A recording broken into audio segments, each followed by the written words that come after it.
Hello guys! Welcome back to my channel. Today, meron na naman tayong isang makeup tutorial and a little review. So, kung gusto niyo malaman kung paano ko ginawa itong makeup look na ito and yung say ko sa mga makeup products na to, please keep on watching.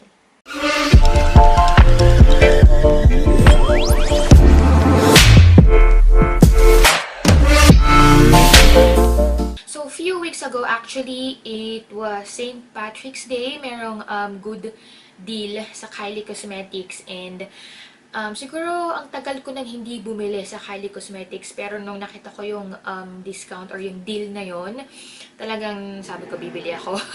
And pinurchase ko is this Blue Honey eyeshadow palette. Ito yung pinaka-latest niya na eyeshadow palette and I use this to create this eye makeup. And this concealer, this is the Kylie Jenner Skin Concealer. I am in the shade Sand.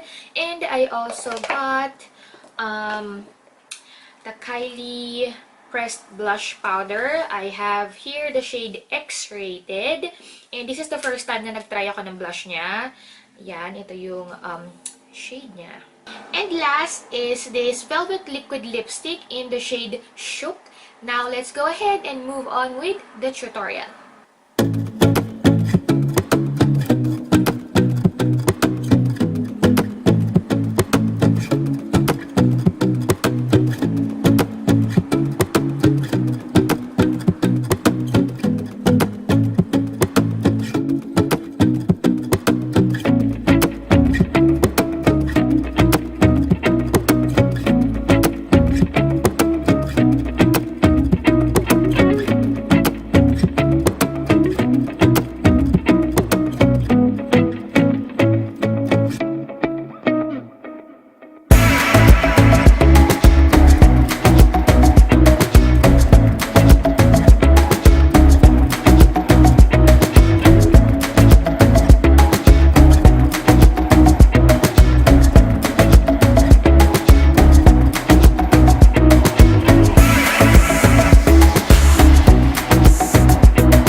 So, this is the finished makeup look.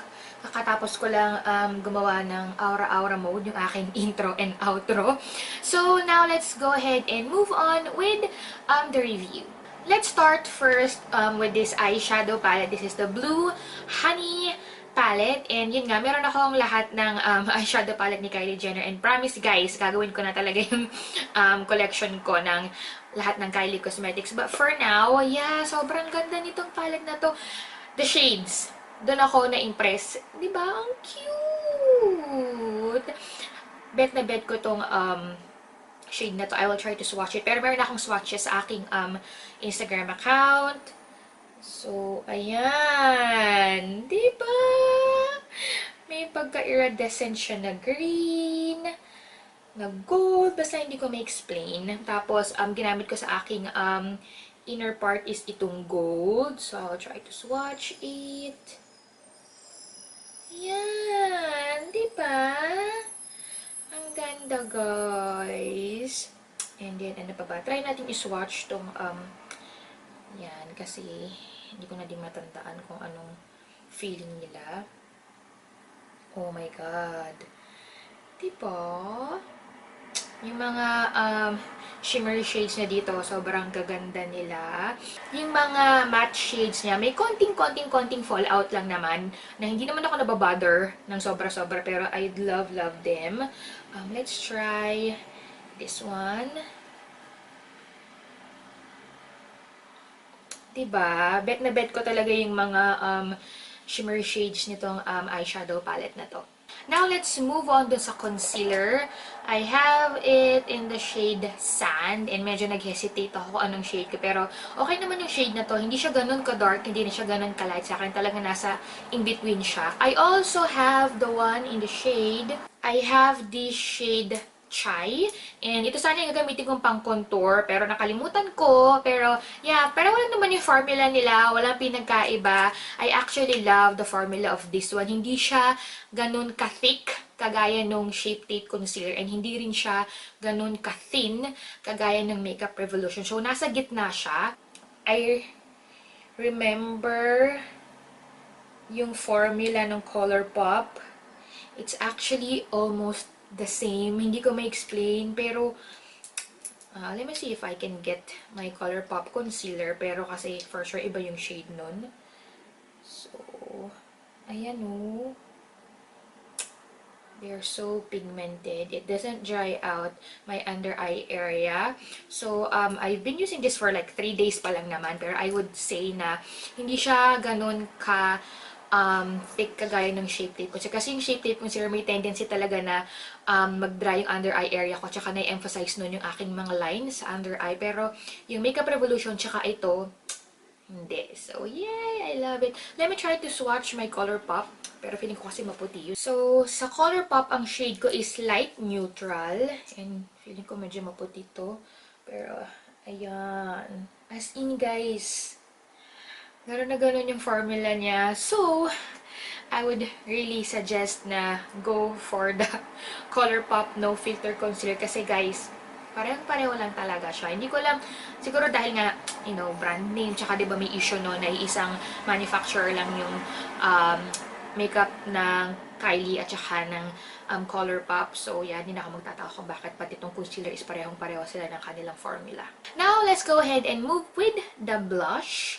And this is, ano bang tawag niya dito? Pressed Blush Powder. And ang shade nito is X-rated. And this is the first time na itatry ko tong blush na to. Ito na lang yung hindi ko natatry sa... Tama ba? Ito naman hindi ko natatry. O, parang ito yata. Or, actually, yung wet highlighter, hindi ko pa natatry yun. Pero, yeah, this is the first time na natry ko tong kanyang blushes. And actually, itong shade na to sa pan, akala ko sobrang dark niya. Pero guys, hindi. Siguro nga nakailang dip ako sa aking blush na to. Tapos, doon ko palang nakuha yung color payoff na gusto ko. So, this is something na light lang na blush, pero it is very buildable as you can see sa aking blush. Yun nga lang, it takes time. So, yeah.